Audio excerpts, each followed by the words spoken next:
bem com vocês? Estamos hoje aqui para o nosso quinto episódio do Prof. Pri Responde.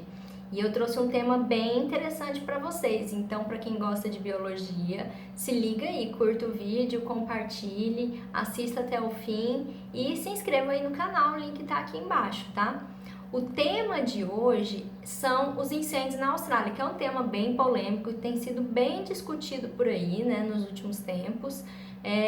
Eu achei interessante conversar um pouquinho com vocês. E lembrando, o Prof. Pri Responde é uma aula feita a partir das dúvidas, comentários ou sugestões de vocês, alunos. Então, a aula de hoje, ela vai ser baseada, né, nos comentários, nas sugestões do Mozart, da Emily e do Lucas. O que eles querem saber? Se em 1939 teve um incêndio ainda maior que esse que aconteceu, né, na Austrália aí, nesses últimos tempos, se o incêndio, se ainda existem pessoas comentando sobre isso, né, sobre a questão do incêndio ser criminoso ou não lá na Austrália, né, então vamos tentar esclarecer isso daí um pouquinho. E também falar um pouquinho sobre a questão dos animais funcionalmente extintos, porque a gente ficou morrendo de dó, né, dos bichinhos que estão passando por uma redução drástica da população ali por conta dessa catástrofe, desses incêndios, né? Então é interessante falar um pouquinho sobre a questão de animais funcionalmente extintos para a gente entender um pouquinho mais. Espero então que vocês gostem. Vamos lá?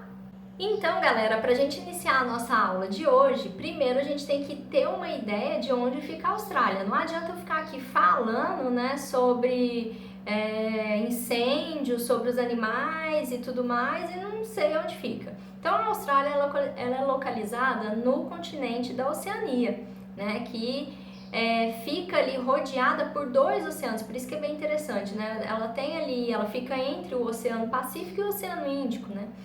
E a Austrália, pessoal, ela tem uma divisão territorial, assim, não é assim feita da mesma forma, né, que no Brasil, mas é mais ou menos daquele jeito ali. A gente tem uns pedaços de terra dividida. Então a gente tem a região de Queensland, a gente tem a região do norte da Austrália, do sul da Austrália, uma região que, né, traduzindo ali em português seria a Nova Gales do Sul, né, da Austrália ali. E basicamente o incêndio ele tem pegado toda essa região, todo o continente como um todo, principalmente na região mais ali litorânea, e essa região de Nova Gales do Sul é que vem sofrendo com os incêndios com mais frequência, né? E com mais intensidade. A gente tem visto bastante casos de lá. E por que assim a gente fica tão chocado quando fala desses incêndios, né? Principalmente, primeiramente, assim, para biólogo, né? A gente lembra muito das espécies que lá habitam, né? Então, ele é um lugar que tem espécies muito diferentes. Agora, por quê, né? E não é só a questão das espécies. O que aconteceu lá? Lembrando um pouquinho lá da evolução da Terra, tá? Com a prof. O que vocês lembram do processo de evolução da Terra? Que teve um momento que todos os continentes eles viviam unidos, né? No que a gente chama de Pangeia. Lembram? Então a gente tinha uma Pangeia. Depois esses continentes começaram a se separar. Isso por conta das placas tectônicas e tudo mais. Eu só relembrando por cima, né? Isso daí o que tem acontecido.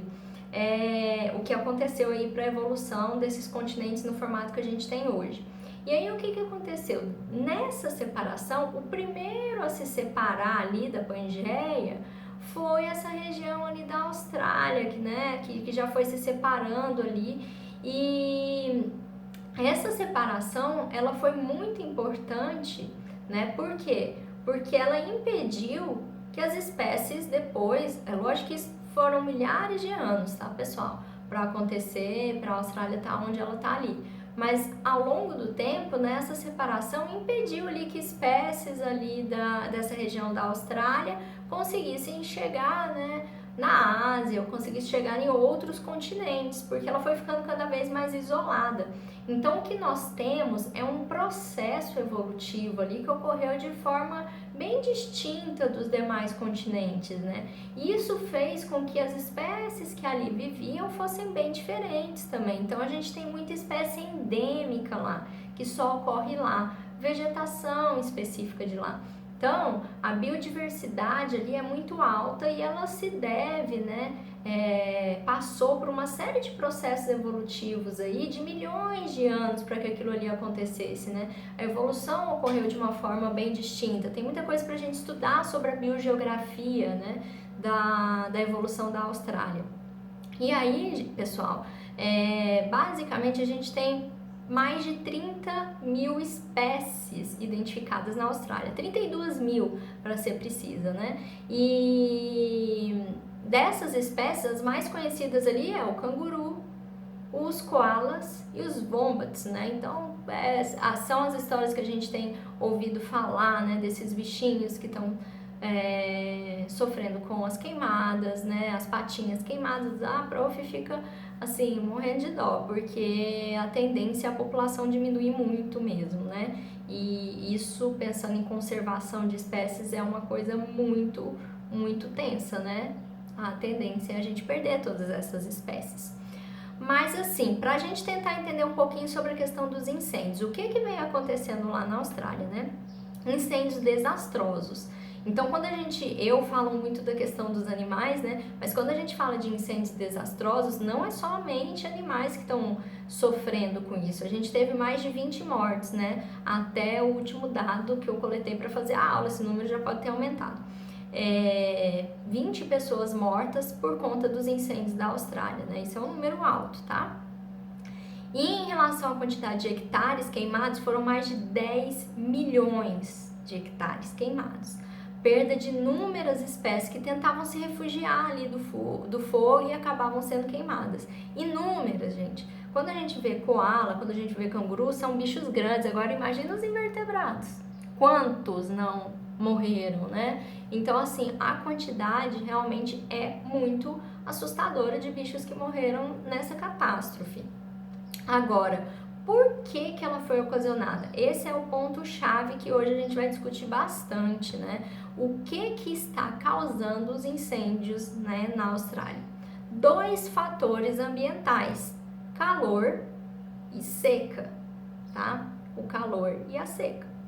Todo ano existe calor e existe seca lá na Austrália. Todo ano ela passa por um período que tem incêndios. Mas o que vem acontecendo, né, e o que aconteceu dessa última vez é que o calor estava tão alto, a seca estava tão, né, grave e os ventos estavam tão fortes que o incêndio se alastrou por várias regiões, por muitos quilômetros, e ninguém conseguia conter aquilo ali, né? Então a gente tem casos aí de cidades que chegaram a 49 graus de temperatura. Tá? Isso em 2019, 49 graus é muito alto, gente, né? Então, quando tem muito calor, muita seca, o que acontece? Pega fogo.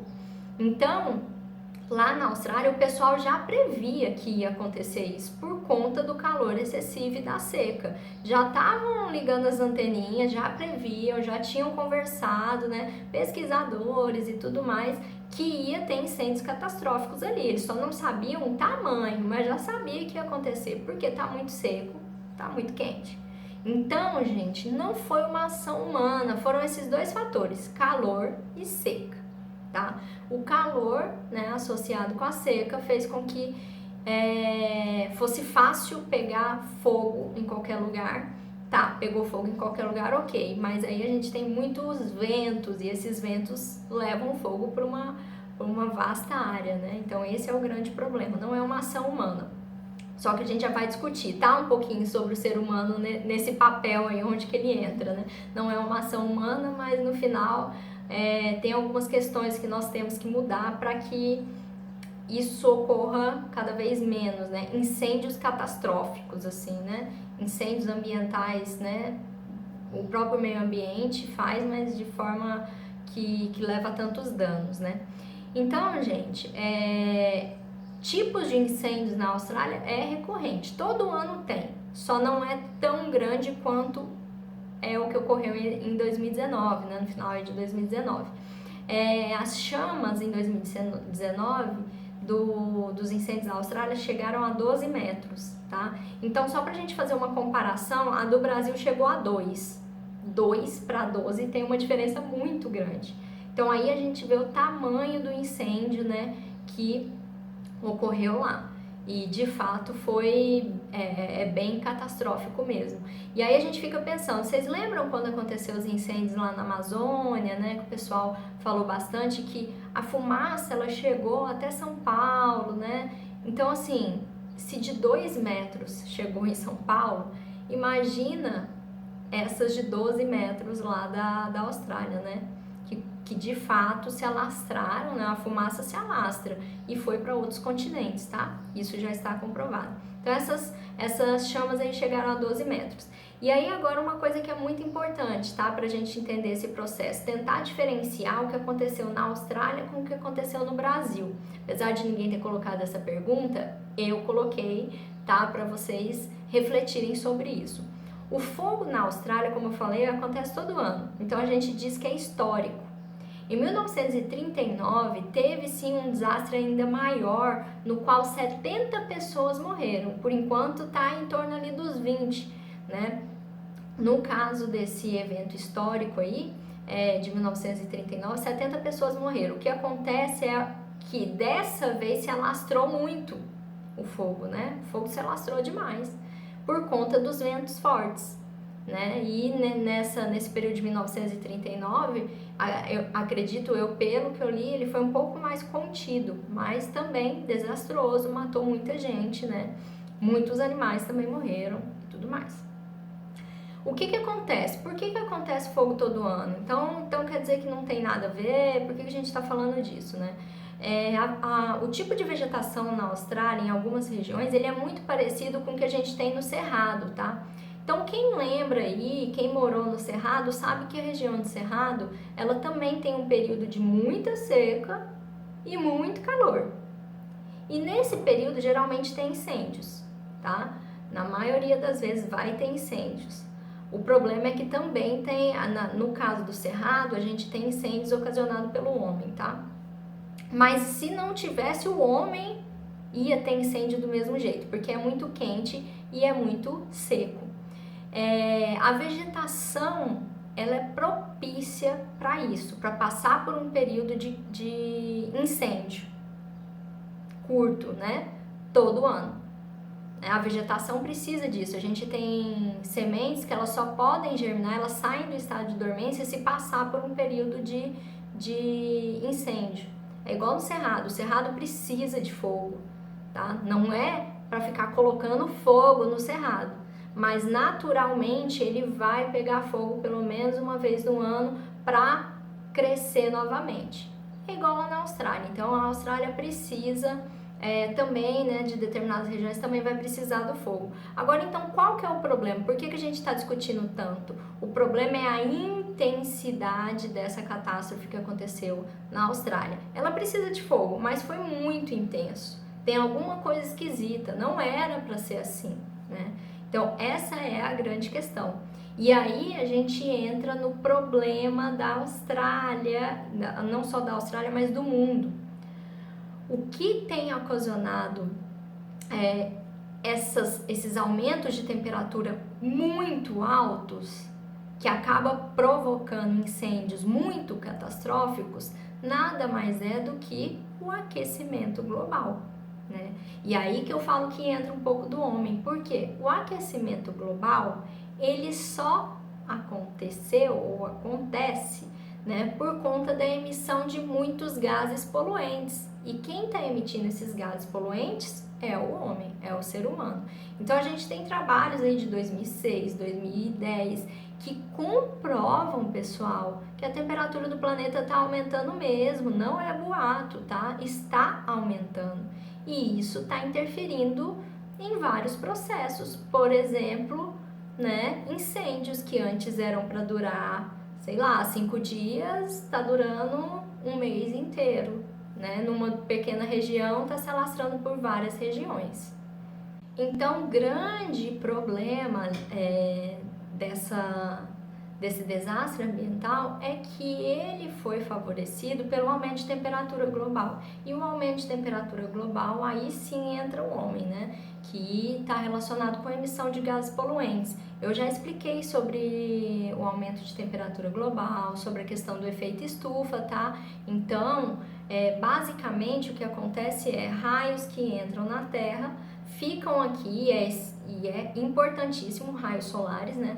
Para aquecer o planeta, só que eles vão voltar e eles não estão conseguindo voltar, então eles estão ficando por mais tempo aqui porque tem uma camada que impede que eles saiam do planeta e de forma que então a temperatura do planeta começa a aumentar, tá? Então, como eu falei, eu vou deixar aqui trabalhos de 2006, 2010, tem trabalhos, inúmeros trabalhos que mostram que realmente essa temperatura tem aumentado, né? E aí é que é interessante, né? A Austrália é o maior produtor, é um dos maiores produtores de carvão do mundo. Ela produz 1/3 do carvão consumido no mundo. E por que eu tô falando isso? Porque a liberação de CO2 é muito alta com a queima de carvão. Então vocês conseguem entender, né, a contradição? A Austrália como um todo produzir tanto carvão que acaba aumentando, favorecendo o aumento de temperatura global, porque emite gases poluentes, principalmente o CO2. Esse CO2 é que vai formar essa camada ali e a temperatura vai ficar acumulada aqui, né, no planeta, como se fosse um carro fechado no Sol. E aconteceu isso lá, né? Então isso daí, pessoal, para mim nada mais é do que a gente começar a entender, começar a dar valor na ciência, né? E se espreitar, porque o negócio tá ficando feio, né? Então quando a gente começa a entender, se já tem trabalhos aí, desde lá de 2006, tem trabalhos mais antigos ainda que falam que a temperatura do planeta tá aumentando, por que não começar a diminuir a emissão de gases? Por que não começar a diminuir a produção de carvão? Por que não pensar em alternativas? Não é que eu quero deixar a Austrália quebrada porque não tem que mais produzir carvão, mas pensar em alternativas ecossustentáveis que vão dar retorno para a Austrália e também vão garantir que ela consiga ter uma diminuição, né, da incidência de CO2 na atmosfera, porque aí diminui, né, esse problema do aumento de temperatura. E aí o que vai acontecer? Incêndios catastróficos vão diminuir. Não é que não vai ter, a Austrália vai continuar tendo, mas não vai ser nesse nível, nessa proporção de chegar em praticamente todo o continente australiano ali, de matar milhões de espécies, né, por conta da ação dos fogos. Então é isso que é a questão. E aí a gente vai então para um paralelo. E no Brasil, né? Porque no Brasil também teve incêndio. Qual que é a diferença? Eu falei que na Austrália, né, o incêndio ele é o que? Histórico. Acontece todo ano, só que o problema é que foi muito catastrófico dessa vez, matando pessoas, se alastrou. No Brasil, na Amazônia, o incêndio não é histórico. Por que ele não é histórico? Ele acontece todo ano? Não acontece naturalmente todo ano. Naturalmente não. Por quê?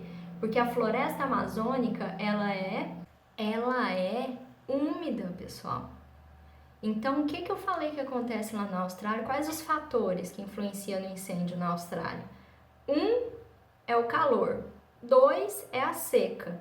Se a floresta amazônica é úmida, como é que vai pegar fogo sozinho naturalmente? Não pega fogo sozinho naturalmente. Então, o que está acontecendo? Como que tem esse tanto de incêndio na Amazônia? Olha só, o homem botando fogo na Amazônia. Não tem uma outra ação, é uma ação direta humana botando fogo na Amazônia. É isso que tem acontecido, tá? E o que é pior, a vegetação da Amazônia não é acostumada com fogo, não é igual a do Cerrado, que aí passa por um período de fogo, pode, né, renascer e tudo mais. Não, lá é uma floresta úmida. Então, as adaptações que ela tem não é adaptação para o fogo. Conseguem entender essa diferença? Então, na Austrália, é um evento natural que aconteceu, né? Uma catástrofe ambiental que tem um fundo ali do aumento da temperatura global. Quem está ocasionando o aumento da temperatura global? O ser humano. Mas é uma catástrofe ambiental e que, na verdade, o incêndio ali, ele, como eu falei, ele acontece todo ano. O problema é que no ano passado foi muito grande, matou muitas espécies, né? E isso é uma questão preocupante. Mas no Brasil, lá na Amazônia, ele não foi natural, né? Foi o ser humano que botou fogo para pegar áreas para agropecuária, né? Então, essa é a grande questão. E aí, tem uma questão mais interessante ainda que eu estava vendo nos noticiários, tá?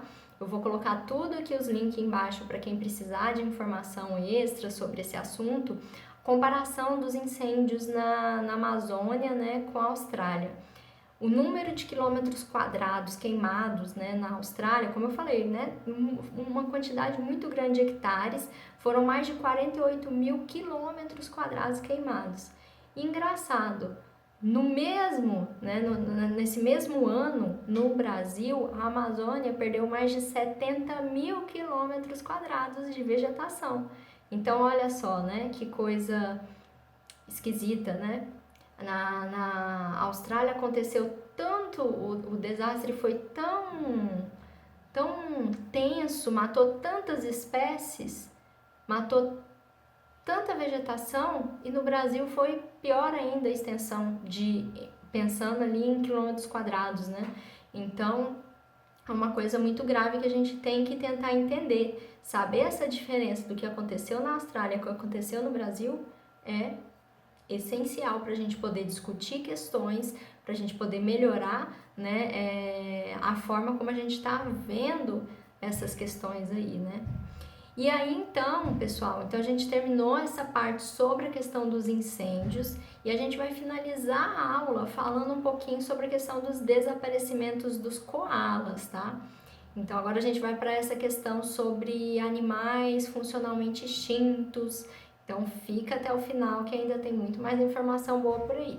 Então, para a gente fechar a nossa aula de hoje, a gente vai falar um pouquinho sobre o desaparecimento dos koalas, né, na Austrália. Porque as cenas que a prof mais, assim, fica triste de ver os bichinhos sofrendo lá, né, com aquele incêndio e tudo mais. E eu já fui para a Austrália, então eu tive a oportunidade de pegar um bichinho assim e poder abraçar ele, e você vê o tanto que eles são frágeis e isso daí que está acontecendo com eles. Então, assim, é triste saber que, né, as espécies vão de fato desaparecer ainda mais rápido do que era proposto. Mas a gente tem que falar uma coisa que é muito importante, né, que é a questão de ser funcionalmente extinto ou não, né? Porque assim, eu como bióloga e por amar demais os bichos, né, eu queria que todos eles vivessem pro resto da vida, essa é a verdade. Porque eu adoro eles, né? Mas assim, é natural, gente. O processo de extinção, ele é natural também, tá? Todas as espécies, uma hora vão ser extintas. E isso é a primeira coisa que a gente tem que ter na cabeça, tá? Então, não, esse bichinho só tem esse daqui e vamos proteger e não sei o que. Ele vai ser extinto em algum momento. Qual que é o problema que a gente tem enfrentado? Tem acelerado esse processo de extinção. Então, um bicho que era para morrer daqui 200 mil anos, ele tá, a espécie, né? Não é um indivíduo que eu tô falando da espécie. A espécie que era para morrer daqui 100 mil anos, ela vai morrer daqui 10 anos. Por quê? Por conta das ações do ser humano no ambiente. Então, o ser humano, ele tem acelerado o processo de extinção, tá? E isso daí é uma questão interessante para vocês ficarem na cabeça. O ser humano acelera esse processo. O que era para viver 200 mil anos, agora só está vivendo 10 mil anos. Mas a extinção é um processo natural, tá? Então, as espécies elas vão ser extintas em algum momento e outras espécies vão surgir. Isso é o ciclo natural, tá? Do planeta. E outras espécies vão surgir para ocupar o espaço daquela ali. O que acontece com os koalas, gente? Mesmo antes do incêndio, tá? para vocês terem na cabeça. Eles são considerados animais funcionalmente extintos, mesmo antes do incêndio. O que é ser funcionalmente extinto? A gente tem que ter isso bem claro na cabeça. Existem koalas, eles não estão extintos, só que as populações são pequenas demais. Se elas são pequenas demais, ele não consegue se reproduzir muito. Então, nos próximos anos, a tendência é a população ficar ainda menor. Por que não consegue se reproduzir muito? Porque a população é tão pequena e está tão espalhada que ele não consegue achar parceiras, né? Entre outras questões que já vou comentar também. Então, antes dos incêndios, a população era de menos de 80 mil indivíduos. Imagina agora, depois desse desastre, né? E os koalas, eles estão aí há pelo menos 45 milhões de anos. É uma história evolutiva muito, né, grande. Por isso que a gente tenta, os conservacionistas tentam da melhor forma preservar a espécie. Lembrando uma coisa que vocês têm que ter claro na cabeça também. Conservação não é manter a espécie pro resto da vida, né? Por isso que eu tô falando, eu amo os bichos, eu queria que eles vivessem pro resto da vida, mas conservação não é isso. Conservação é você manter aquela espécie, né, o maior número de tempo possível, manter ela por mais tempo, né, para você conseguir estudar mais e talvez reintroduzir, né, na natureza e tudo mais. Mas a ideia é manter por mais tempo, não é manter pro resto da vida, né? Não existe isso, porque uma hora ela vai ser extinta mesmo. Então, eles já são funcionalmente extintos. Vamos lembrar, então, a diferença entre ser extinto e funcionalmente extinto. Ser extinto é pior. Por quê? Porque não tem mais nenhum indivíduo. Dinossauro está extinto, não tem nenhum indivíduo. Ser funcionalmente extinto é ruim, mas não é o pior. Ainda tem indivíduos, mas ou eles não têm mais papel relevante na natureza, não exerce mais uma função ali naquele ecossistema que ele está, ou eles têm uma grande dificuldade de se reproduzir. E nos koalas a gente vê as duas questões. Então, quando a gente fala de não desempenhar o mesmo papel na natureza, é interessante a gente falar um pouquinho sobre a relação do koala com o que ele se alimenta. Ele tem uma relação muito clara com os eucaliptos. Ele se alimenta de eucaliptos, né? De folhas de eucaliptos. E não é qualquer animal que consegue se alimentar de folhas de eucalipto. Por quê? Porque elas são tóxicas. Então, o koala ele tem um fígado preparado, né, para conseguir liberar essas toxinas e se aproveitar dessa vegetação do eucalipto. Ele consegue processar bem as toxinas, né, do presente no eucalipto. Durante o processo evolutivo dele, ele evoluiu em conjunto com o eucalipto. Enquanto o koala ia evoluindo, o eucalipto também. Isso é o que é chamado de coevolução. Ou seja, o eucalipto tentava se tornar mais tóxico, o koala ia lá e desenvolvia, né, o fígado, tentando falar em linhas bem simples, tá? É o processo evolutivo. O koala ia lá e desenvolvia um fígado ainda mais eficiente para processar as toxinas. Aí a folha do eucalipto modificava, o koala ia lá, modificava alguma coisa da dentição para conseguir se alimentar. Ou seja, eles evoluíam um do lado do outro, o que é chamado de coevolução. A mudança de um muda o outro, a mudança de um gera, né, uma força evolutiva para o outro evoluir junto também. E o que tem acontecido? Hoje, o koala ele já não altera mais o seu ambiente. O eucalipto, então, ele começa a se adaptar sem a presença do koala. Por quê? Porque o número de koalas é muito pequeno. Então, ela não precisa mais, né? Ela não está mais evoluindo de acordo com o koala. O koala desenvolveu uma técnica ali, ela vai desenvolver outra para não ser predada. Porque não tem muitos koalas para se alimentar dela. Isso me mostra que o koala, ele está perdendo a sua função no ambiente. E o que é mais grave, se hoje o eucalipto ele começa a se adaptar melhor, né, sem a presença desse consumidor, quer dizer que vai ter uma hora que o koala não vai nem conseguir mais se alimentar dele, porque ele vai estar muito diferente. Então, a mudança do eucalipto, ela já não acompanha mais a mudança que ocorre no koala. Ou seja, esse processo de coevolução do eucalipto com o koala já não existe mais. Isto comprovado, artigos científicos mostram isso. Tá? Então, o que a gente vê é que o koala ele não tem mais uma função no ecossistema. De fato, ele está funcionalmente extinto. E será que é só isso? Não. Além disso, a gente ainda tem o problema dos poucos indivíduos. Como eles têm poucos indivíduos, eles deixam poucos filhotes. E aí entra numa questão que eu já conversei com vocês em algumas aulas passadas, que é chamado vórtice de extinção. O que acontece? Se eu tenho uma população pequena de koalas, né, cada vez mais a variação demográfica dela pode ter um processo catastrófico.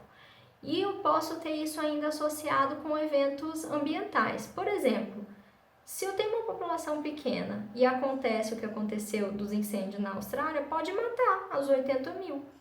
Porque é pouco, 80 mil parece muito, mas não é para a população de koala na Austrália. Né? Imagina que essa população pode estar muito menor. Se eu tenho uma população pequena e dá uma enxurrada, pode matar todos. Então, vocês conseguem entender? Isso é o primeiro problema. Eu tenho uma população pequena demais e essa população pequena começa também a ter um problema de catástrofe ambiental no ambiente. Se qualquer coisa que acontecer, vai matar todos. E aí, além disso, uma população pequena, ela sofre com o que eu falei.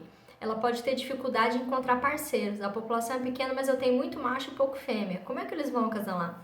Ou a população é pequena, mas ela está muito dispersa. Então, o macho ele não consegue encontrar a fêmea, ele não consegue percorrer tanto, né, um território tão grande até achar uma fêmea. E o que é pior, né? Uma população pequena, se ela está bem próxima ali, os pais começam a acasalar com os filhotes, com os filhos, porque é o que tem. O número de indivíduos é pequeno. Isso pode gerar um processo genético tenso ali. Por quê? Se eu tenho um gene deletério, esse gene deletério começa a se espalhar. O que é um gene deletério? É um gene, por exemplo, um dos indivíduos na população tem uma doença que morre até os 10 meses, vamos falar assim. Tem uma doença que morre até os 10 meses. Isso daí tá lá no gene dele. Só que tá todo mundo se acasalando entre si. Então ele tá acasalando com um monte. Antes era só ele que tinha esse gene e ele podia morrer. Mas se ele morreu ali antes do, né? Se ele acasalou ali antes do tempo de morrer, ele passou isso daí para um grande número de filhotes. Esse número de filhotes vai passar para outros. E assim vai. Isso é um exemplo, tá? Do que é um gene deletério. Então é isso, é um gene que tá ali e que vai ocasionar a morte daquele indivíduo por algum processo. E esse gene, se eu tenho uma população pequena e tá todo mundo se acasalando entre os parentes, que é um processo chamado de endogamia, eu posso ter o quê? Um processo ali no qual esse gene ele vai se alastrar. E aí eu vou ter logo em seguida um grande número de indivíduos que vai estar morto. Ou seja, a população se reduz ainda mais. Então, o vórtice de extinção é isso. Eu tenho uma população pequena e começa a reduzir cada vez mais. E aí entra de novo a ideia do incêndio da Austrália, né? Não é que matou todos, mas a gente tem uma população de 80 mil, né? O incêndio matou um monte. Vamos falar aí que matou uns 30 mil. Então, se 80 mil já era problemático, agora a gente tem ali 50 mil. A população reduziu. Os processos endogâmicos vão começar a acontecer, diminui ainda mais, entendeu? Então a tendência é ele ir reduzindo até chegar no estado de extinção, não só funcionalmente extinto. Então é isso a grande questão do koala. E quando eu falo que eles são funcionalmente extintos, pessoal, não quer dizer que a gente simplesmente tem que, né, largar mão de vez, né?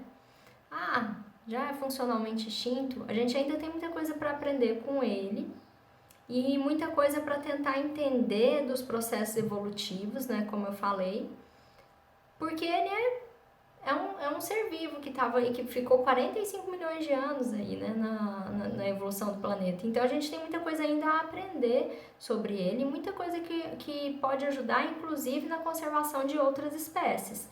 Então essa é a ideia, é tentar conhecer para poder preservar outras também. Porque assim, se ele já é funcionalmente extinto, de fato uma hora ele vai morrer. Nem por isso a prof deixa de ficar triste quando vê os noticiários, eles lá todos queimados, né?